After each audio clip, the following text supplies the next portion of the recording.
Hello girls and welcome to our third lesson, recorded one I mean. I hope that the online lesson that we did this morning was fine, that everybody got the answers to the questions that I gave you, and as we said, we will close these lessons about the introduction to the Victorian age next Tuesday, so it's Tuesday the 30th, okay, or no, the 31st of March from 11 to half past 12, okay, a.m. Today in this lesson, it will be, I hope, shorter than the other ones. We will say something about the society of the Victorian age, and we will focus in particular on the features of the Victorian society and on something that is usually referred to with the name the Victorian Compromise. So, as I usually do, okay, I will share with you my desktop, okay, and we will start this lesson. What I tell you is that I have already put this presentation done by me, made by me, in your Didactica in the same folder, the Victorian Age, where you have already found the other material which I have shared with you. So, this is a picture of Queen Victoria, and as I have told you, today we are focusing on the Victorian Compromise and on the Victorian age seen as an age of contradiction. Okay. Um, Contradiction. We have already stated more than once in my online lessons and also in our virtual class that the Victorian age was a period of contrasts, of contradictions. Benjamin Disraeli, and now you know who he was a conservative, okay, politics, very important during the Victorian age, stated that during the Victorian age or in his time, in Britain there were two nations in one. Okay, so he stated that Britain was really divided between two different nations. The two different nations um, were based on some positive aspects of the society and on some negative aspects of the society. I will go very rapidly through them because today in the morning during our lesson we have already said much about the positive and negative aspects of the Victorian society. You already should know that the Victorian society was a very powerful nation. We said that Britain during the Victorian age became the wealthiest, so the richest, the most powerful, and also the biggest nation in the world. It was also a period in which the Victorian culture was very rich. A lot of historians, philosophers, scientists, a lot of poets, novelists, playwrights, um, worked and produced much in Britain during this period. This power, the fact that England and Britain was so powerful, was also due to the presence of a very stable form of government. If you remember, today, this morning, I told you that the political parties changed, that the parties which used to be in the past, that had used to be the Whigs and the Tories, now changed into the Liberal Party and the conservative one. But between these parties, there was always a kind of balance. There was balance, equilibrium between these two parties, these two political powers, forces. And this balance was mostly due, most of all, due to the presence of a strong queen, of a strong royal family, which gave its shape to the whole nation during this period. You already know, among the other positive aspects of the Victorian age, that the Victorian Britain was a big, enormous, large, huge empire. We have already stated that there was a saying which said, sun never sets on England, on Britain, because of the many colonies that the British Empire owned in the world. Britain was wealthy, and the wealth, sorry, of Britain was due to the degree of industrialization, so to the main factories and the mechanized process of production, and also it was also due to its imperial holdings, so to its possessions, to its colonies.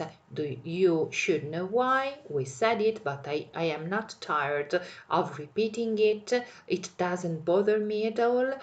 You should remember, or you must remember, that the importance of the colonies was mostly an economic one. Why?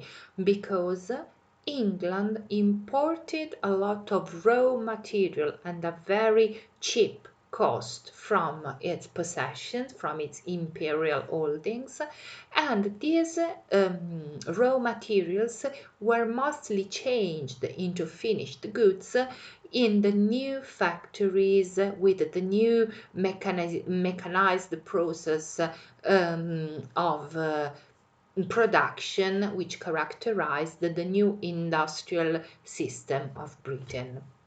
So another positive aspect linked to what I have just said was the progress, the technological progress, the scientific progress, and this progress was obviously linked to the progress of industrialization, of this new system of production based on the use of the machines, okay, of the, for example, of the thermic power, of the use on the use of steam engine.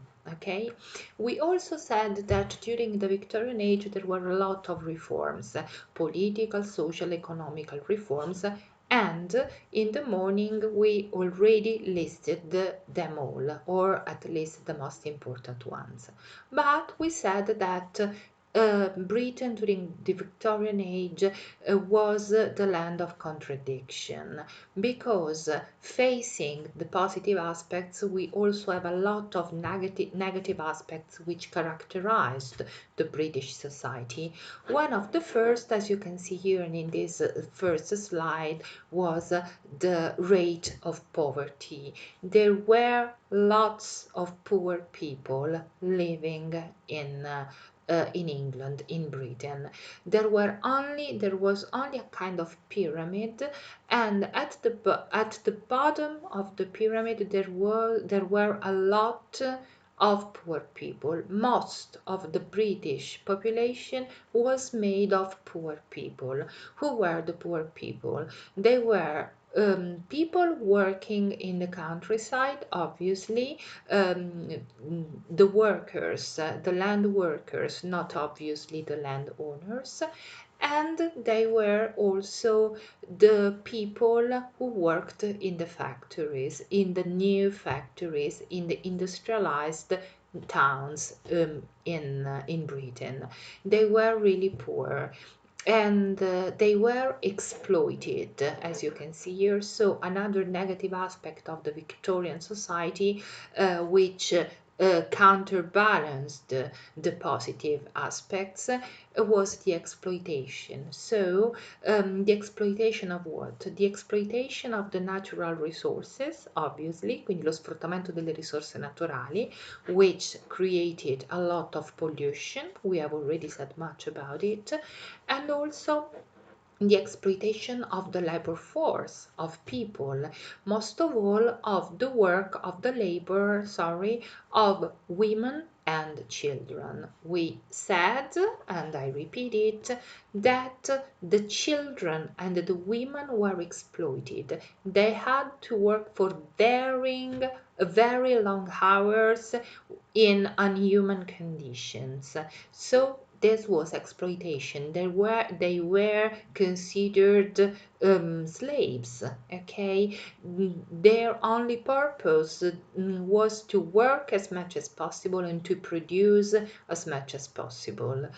Then we said that another negative aspect of the Victorian society was the overcrowding. Cities, towns were really overcrowded.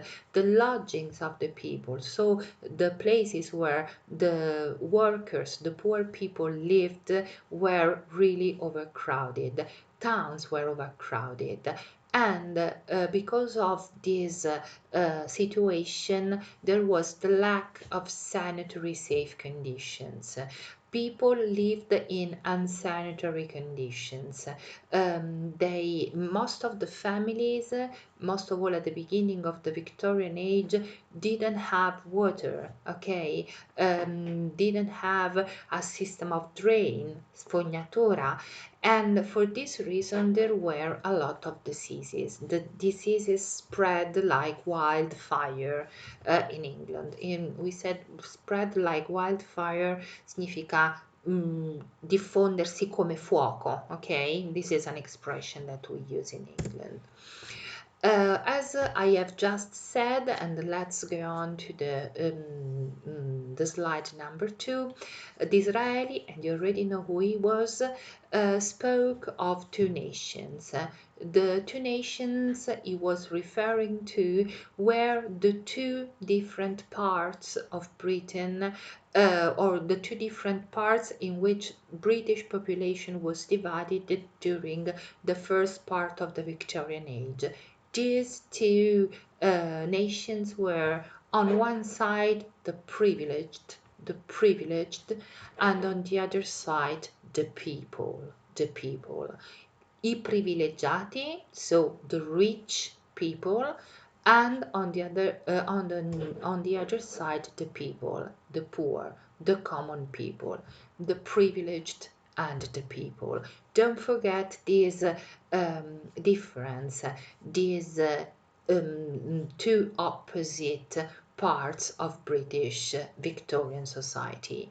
On one side there were the rich people, which were less, okay, than the poor. On the other side, there were the people, the very poor people, the workers, the people who starved almost, or yes, starved to death, who had to work very long hours in order to make their living. These two nations, the privileged on one side and the people on the other side, had some characteristics which made what we call the Victorian Compromise, of which we will give a definition in about 5 minutes. The privileged. This social class, the class of the high middle class, okay, of the shopkeepers, of the factory owners, of the land owners, was characterized by morality. They had a strict moral code, strict moral code. What do I mean when I say that they had this strict moral code and they had a very strict social pattern? When I say that they had a strict moral code and a strict social pattern, I mean that they imposed themselves some moral rules. A lot of things were considered taboos or were considered immoral. For example, speaking about sex, okay, or sexuality was considered immoral and was considered a taboo. Also, for example, making kind of allusions to sexuality was considered a taboo, and so it was censored. It was victim of censorship. Censorship means censura, okay? So a lot of things were censored. They were considered contrary to the morality of the period, contrary to the strict moral code, okay, contrary to the strict social pattern which characterized the life of the privileged, the life of the respectable high class people living in Britain. And this morality, so following and respecting this strict moral code, respecting and following this strict social pattern, was characterized by some behaviors, ok? Quindi questo codice morale, questo sistema sociale basato su una rigida moralità era caratterizzato oppure si basava su alcune idee di fondo, was based on some ideas which were widespread, okay, which all the privileged believed in. Hard work. The first was hard work. The morality of the respectable or the morality of the high classes during the Victorian age was based on this idea of hard work. They thought that what they needed to do was work hard in order to be respectable, in order to make their living, in order to have a life that was a life of privileges, okay? Then the hard work or the fact that they worked very hard produced wealth. They thought that they were rich because they worked hard, and they felt like a kind of moral duty, un dovere morale, the charity. Charity was another idea, another principle on which the strict moral code of the Victorian was based. Okay, charity. What was charity? They thought that it was right, that it was good, it was needed to help the poor people. So to help the mass, all the people, the poor people, which made the biggest part of the population, okay?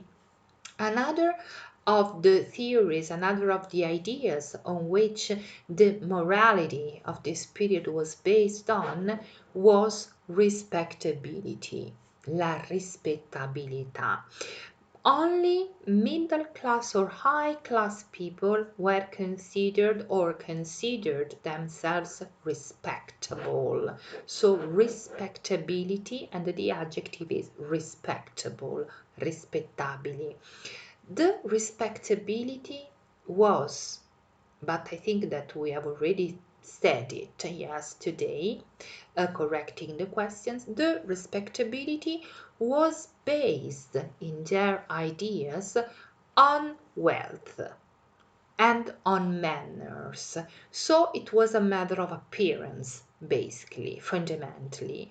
So the respectability was what people showed, what the people thought could be seen out, okay, out of their houses. They wanted to show that they were respectable. What did it mean? To be respectable, they had to have, or they had to have money enough, a good family, children, okay, and good manners. Manners. Cosa sono le maniere? Quelle che noi chiamiamo le buone maniere. So they had a code, a social pattern made of good manners, how to say good morning and good night, which were the correct things to be done and which were not considered respectable. Then another important idea that characterized the moral code of the Victorians was the family, la famiglia. The family had some characteristics. The Victorian family was basically patriarchal, patriarchal, patriarchale. What does it mean, patriarchal? That the power, okay, to decide, to make things, or to lead, condurre the family was in the hands of the man, basically of the father, of the husband for the woman, and then of the father for the children. So patriarchal. The power in the family was of the man first, of the father, then of the husband. And what was the role of the woman? The woman was considered the angel of the house. She had to be respectable, poor. She had to look after the children, to educate the children, to cook, to clean, to take care of the family. While, on the other side, the role of man was a role that he played not in the house but outside the house. He had a public role. He had to work hard and to make the living for his family, being as much respectable as possible. Don't forget that this respectability was mostly a matter of appearance. Era soltanto ciò che appariva. Why?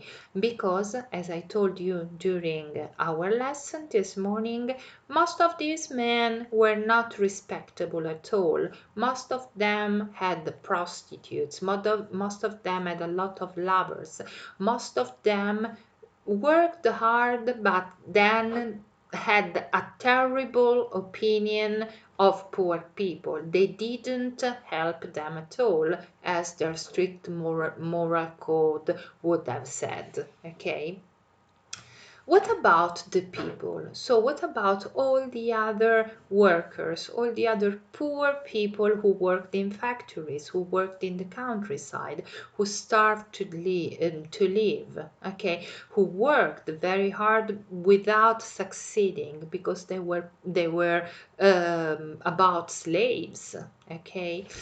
I have a question for you. Do you really think that all the people who were poor, who had to work hard for very long hours in factories for 7 days a week, and who didn't have money to buy bread for their children, could think of respectability, charity, family, hard work? No, they couldn't. That's why there were the two nations. On one side, the privileged, whose life, I repeat, was based on the strict moral code, on the strict social pattern, based on hard work, charity, family, and respectability. On the other side, the people, most of the British population who only worked, only worked or tried to work hard to eat, to have something to eat. Okay. Um, we said that this kind of society was based on what we have called the Victorian compromise. What was this compromise? The compromise can be described as a silent pact between high social classes, as you can see here, and the low social classes. Silent pact. Quindi un patto silenzioso, non scritto, non detto neanche, ma che esisteva, which really existed, which was true but silent, between the privileged, so the high classes, social classes, and the people, the poor, the low social classes. Why did the social classes, need this kind of silent pact? In order to create a balance, a social balance. Okay, there was no balance in this society.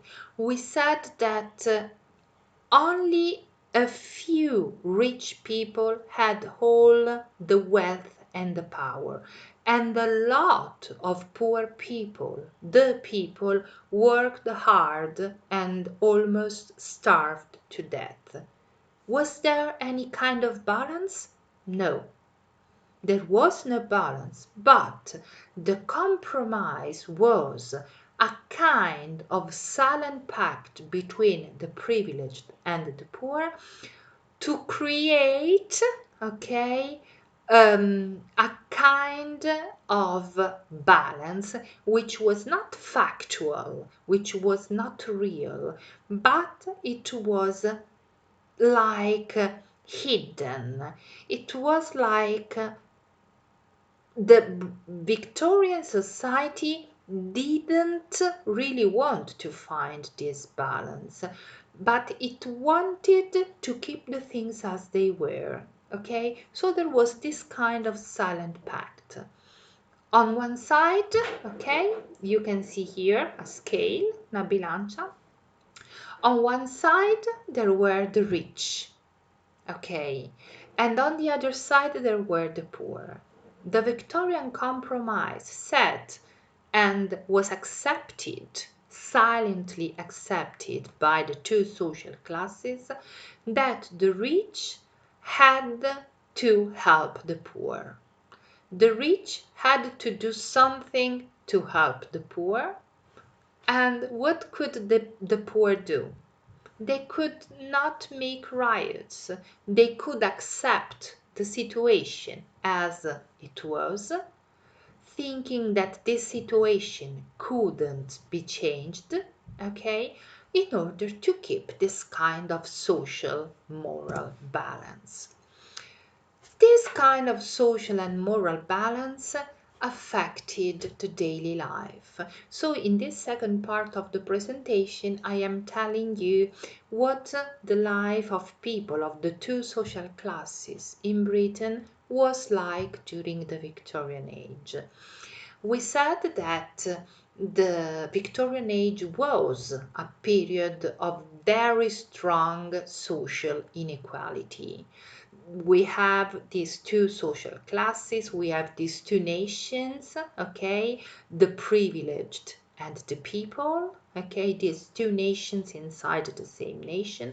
So there was a lot of social inequality, but it's also true, okay, we must say that the industrialization brought very fast changes in everyday life, and that these changes affected all the social classes, mostly the rich social classes, but also the life of the poor people, of the people. Okay, so a lot of changes brought about by industrialization, new techniques, new production, which changed the life of the rich, but also the lives of the poor.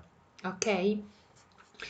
Um, let's focus on some aspects, some also curiosities. You know that I like curiosities, okay, gossips, or gossiping about things.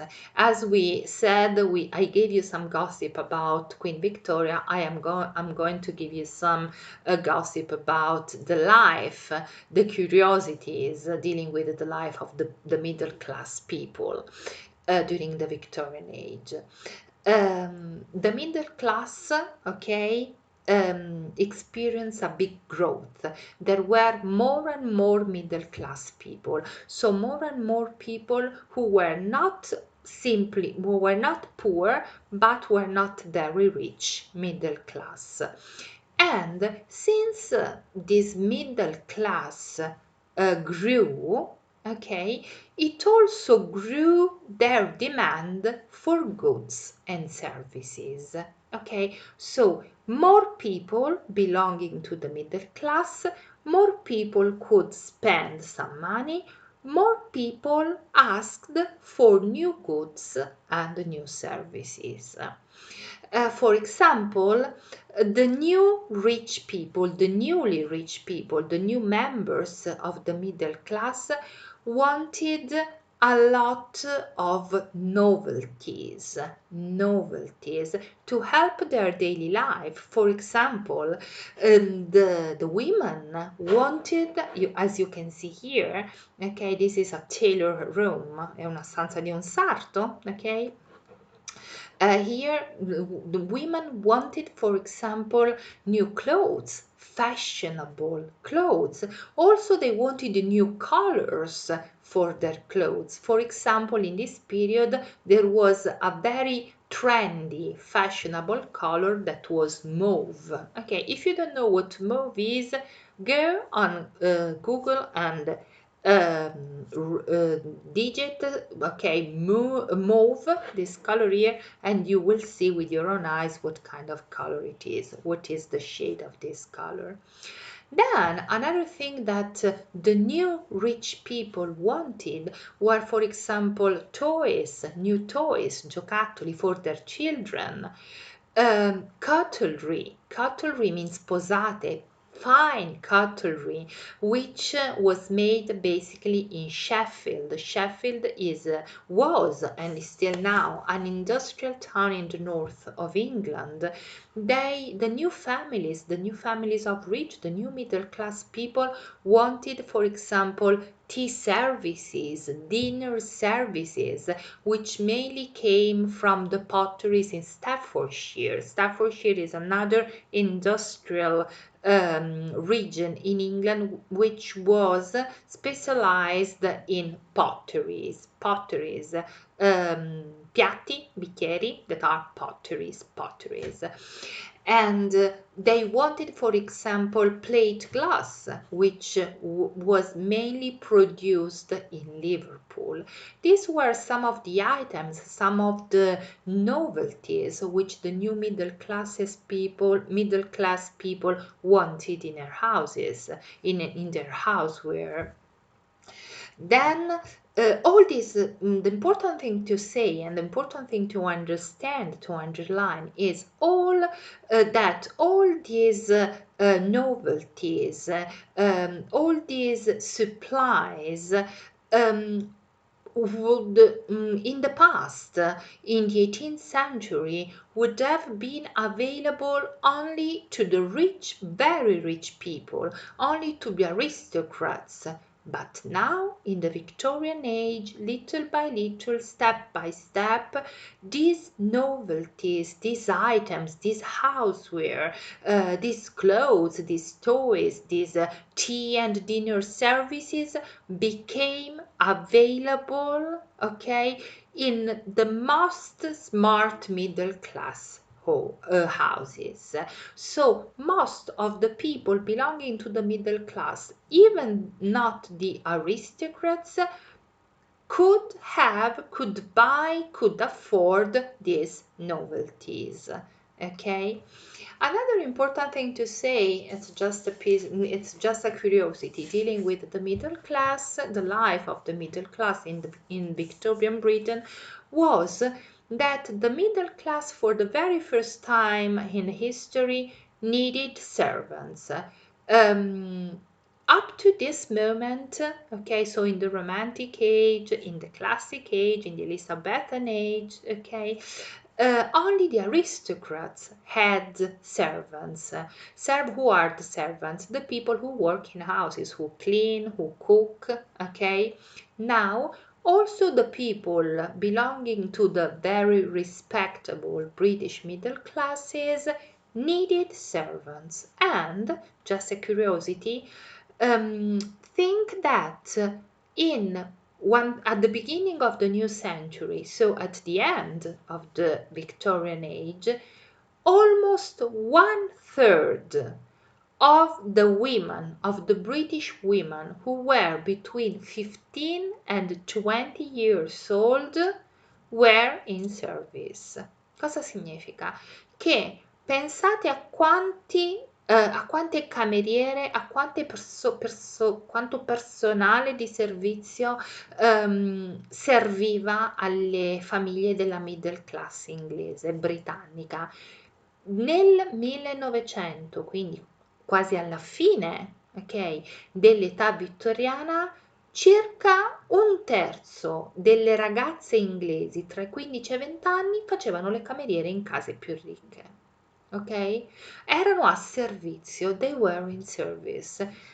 Just to understand the proportion, what the situation was, how many servants were needed by the progressively new rich families belonging to the middle class. On the other side, don't forget the contrast. Don't forget the lack of balance which characterized the society. So, on one side, the middle class, okay, which was becoming bigger and bigger. And on the other side, the people, the poor, the poverty. Obviously, the luxuries, the beautiful mauve clothes, the tea and dinner services, the new toys for children were not available to most of the population that, as you can see here and as I have told you, was made of millions of working poor. Millions, okay? These poor people who worked basically in the industrial process toiled, worked for very long hours in mills, nei mulini, in mines, nelle miniere, in factories, nelle fabbriche and in docks.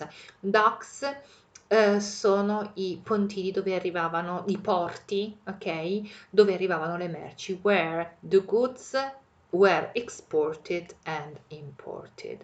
So their work was very hard, okay?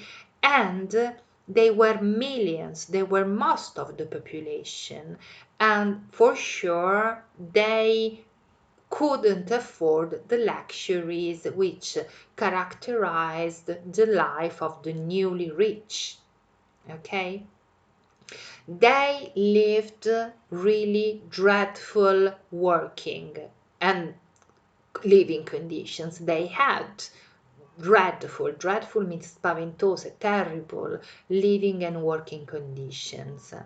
And the conditions we have already mentioned, talking of the Romantic age, of the first industrial revolution, persisted obviously in Britain during the Victorian age until the end of the Victorian age. Okay, so there were a lot of changes, but the living condition, the dreadful working and living condition of most of the population, of millions of workers, persisted till the end of the Victorian age. Okay, but there were also the poor people, or the second part of the British society. Okay, don't forget the privileged and the people. So also the people, the poorest people, um, could benefit from cheaper imported food and other goods. So also the poorest people could afford to buy more food because the imported food was cheaper, and could also afford to buy other imported goods. Vi faccio un esempio. È come le famiglie di ceto medio-basso, come le famiglie degli onesti lavoratori italiani in questo periodo, ok? Diciamo prima dello shutdown del coronavirus. Cosa succede? Ci sono prodotti che vengono importati dalla Cina, ok, a prezzi più bassi, che permettono a sempre più strati della popolazione, anche a chi non è ricco, di avere delle case magari con accessori che prima venivano considerate semplicemente di lusso, ok? Quindi un aspirapolvere senza filo piuttosto che un lampadario di finto o vero design, piuttosto che degli abiti, ok? Che sono sicuramente meno costosi, sono alla portata di strati sempre più bassi della popolazione. Why? Because they are cheaper, coming or being imported from other countries. The same situation also, even though at different levels, happened during the Victorian period. There were, for example, some types of food and some types of goods which, being imported from other countries, were cheaper, and so also poor people could afford some food and some goods which before they couldn't have afforded. Okay, no way. So another improvement also in the life of the poor people was, for example, that new terraced house, le case a schiera, as the ones that you can see here, were built in the industrial towns. And these terraced houses were connected little by little to gas, okay, to clean water, and to drains. So the sanitary conditions, which were really terrible and unsafe, little by little improved. Then another change of the Victorian society that affected both the life of the privileged and the life of the people was the leisure for all. Okay, pastime, leisure, free time for everybody. Moments in which people could do things together and could enjoy themselves together. Diversions, entertainments, intrattenimento, modi piacevoli di passare il tempo, leisure, ok? And during the Victorian age, a lot of new and also old ways to have fun developed. There were a lot of new theaters which were built, a lot of new music halls, a lot of new museums, new libraries, all these places where people could have fun. These were places for diversions, were built in the biggest towns by mostly philanthropists. Okay, philanthropists. Who were the philanthropists? Rich men who wanted to show their power, who wanted to show also their respectability, and who built these places for the entertainment of all the people.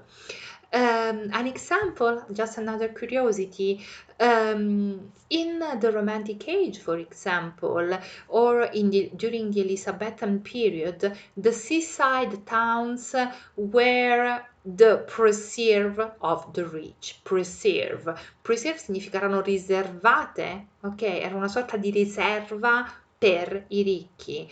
So cities, for example, like Bath, or cities which were on the coast, on the Channel, on the English coast, or on the coast facing Ireland or in Wales, during the previous ages were only reserved to the rich families, the rich people. But now, during the Victorian age, little by little, places, for example, like Blackpool or Great Yarmouth on the coast, started to become developed as resorts for the working class. So as places where people of the working classes could go and sunbath, have fun, and relax. Okay.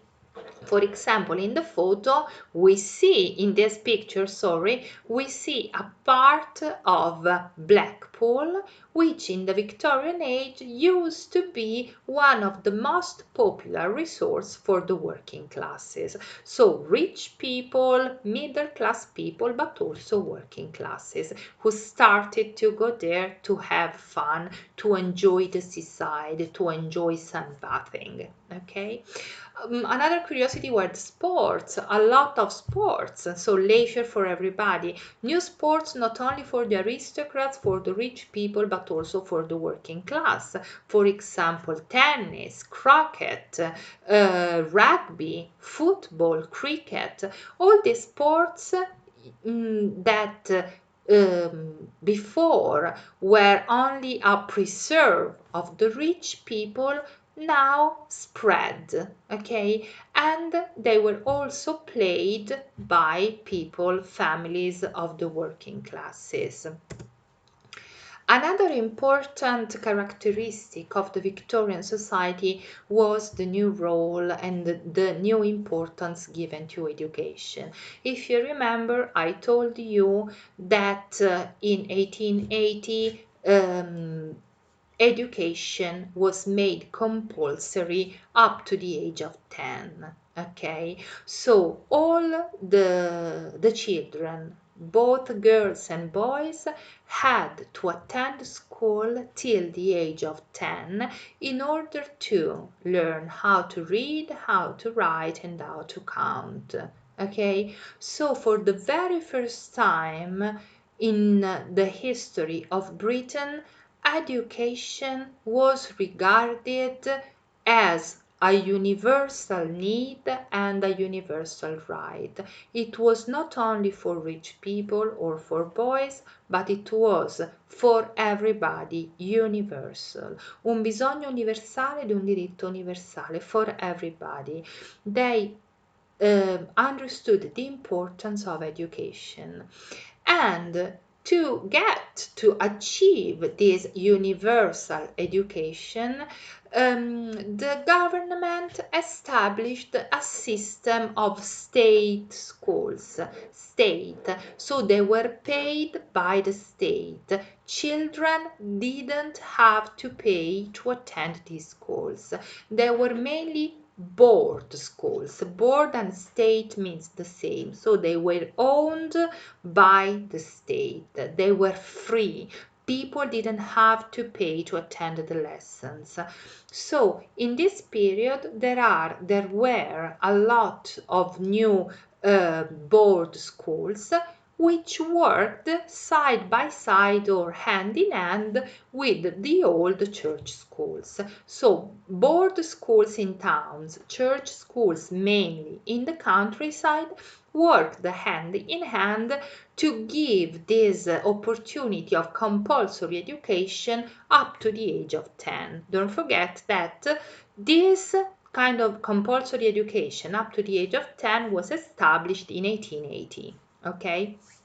Then, thinking about education, you can remember that by the end of the Victorian age, so by the beginning of the 20th century, in Britain there was near universal literacy. What does it mean? That by the beginning of the new century, almost all the people in Britain could read, write, and count. It was incredible, okay, wasn't it? It was a colossal, a big, huge achievement. Most of all, if we consider which was the situation of poor children up to the 30s of the 20th century, the 19th century. So the situation of children, so childhood, little by little changed. In fact, the Victorian age was the first age in which childhood, la fanciullezza, was considered as a distinct and precious phase in life. And it was a product for sure of the appreciation of childhood which had characterized the Romantics. Think of Blake, think of Rousseau, okay? This phase, this appreciation of childhood had started before with Rousseau, with Blake, with a lot of other writers and philosophers who had stated the importance of the purity of childhood. In the Victorian age, this phase in life was recognized as precious and distinct. Okay? And another important, this is the very last thing. Another important thing that I want to tell you about the Victorian society is the importance of the Poor Law Amendment Act that was established in 1834.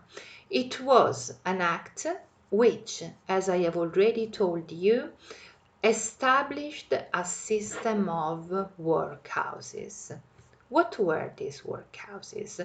The workhouses were institutions, okay, houses, okay, big houses, where poor people were hosted. In these places, poor people who couldn't find a way to live, okay, who really had nothing, who didn't even have a house, could seek shelter and food. Potevano trovare un riparo e del cibo. Ok? Era un po' però considerata come l'ultima spiaggia. It was the last possible chance, the last possible thing to do. Only extremely poor people who really had nothing, who really didn't have any possibility, asked for shelter and food to the workhouses. Why? Because in the workhouses, the poor people were really condemned to carry the burden and a kind of social stigma of economic failure. They were not considered respectable at all. Okay, if people, poor people, needed to seek shelter and food in the workhouses, it meant that they had failed, that they could do nothing else, that they were not good enough, that they were not respectable, that they were not good people. But nevertheless, a lot of people asked for shelter and food, or were forced to ask for shelter and food in the workhouses during the Victorian age, so from 1834 on. The workhouses. So the workhouses were institutions, ok? So vedendo che qui c'è uno spazio in più, were institutions which, as I said, provided, gave work and shelter to poor people. If you were poor and if you had nothing to live on, you could go and ask to be hosted to enter the workhouse. But even though at the beginning it was maybe a good idea, the idea of helping people little by little, but not so slowly, rapidly, the system of Victorian workhouses became a kind of prison system in which the most vulnerable part, the most vulnerable people of the society were detained, venivano trattenute, ok? The life conditions were really terrible. In fact, the families were split, venivano divise. On one side there were the women, on the other there were men, and on the other there were children. So families were split. And the people who lived there were forced to work, and they had very hard jobs, okay? Also the children had to work, and the people didn't eat enough. When we read Dickens, when we read most of all, for example, Oliver Twist, we will read some part of it in which the poor Oliver spends some time in a workhouse. We will see how terrible the living conditions also of children were in the workhouses. They didn't have enough food. They worked hard and they ate really little, not enough. They were beaten, they were neglected every day. The mortality rates were very high, so a lot of people died in the Victorian workhouses, and these mortality rates were very high, most of all, especially thanks to diseases, a lot of diseases, okay? And for example, the people lived in overcrowded sleeping corners. Sleeping corners means stanze per dormire, angoli per dormire, posti dove dormire. These were really overcrowded, cramped, full, with beds which were squashed together, one next to the other, without any room to move and with a little light. So all the beds were in interminable rows, squashed together with no room, hardly any room to move, and also with only a little light. Okay, all the inmates were the people in the workhouse who lived in the workhouse, had to work. And the workhouses were run, okay, by the so-called guardians. Were run, venivano diciamo portati avanti, ok, da quelli che venivano chiamati guardians, guardiani. Who were these guardians? They were usually businessmen who were only administrators, who only wanted money, profit, and they found the pleasure, they were delighted in the destitution of others. They were really merciless. They erano senza pietà, merciless. They only wanted profit. And once an individual, once a person had entered the workhouse, this person was given an uniform, and it was the only uniform that this person would use for all their stay. Only one uniform for all of their stay. Okay, that is all. Okay, for now. And obviously, guys, sorry, I would like to tell you something else.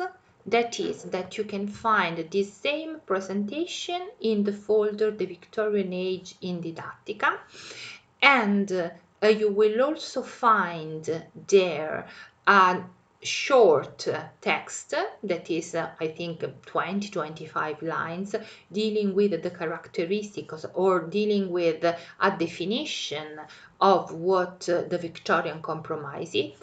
Under the reading, there are some questions of comprehension. Then I think that tomorrow I will give you some more questions, and I will give you some reference on your textbook for this part. Okay, this is our last part dealing with the general historical characteristics of the Victorian age.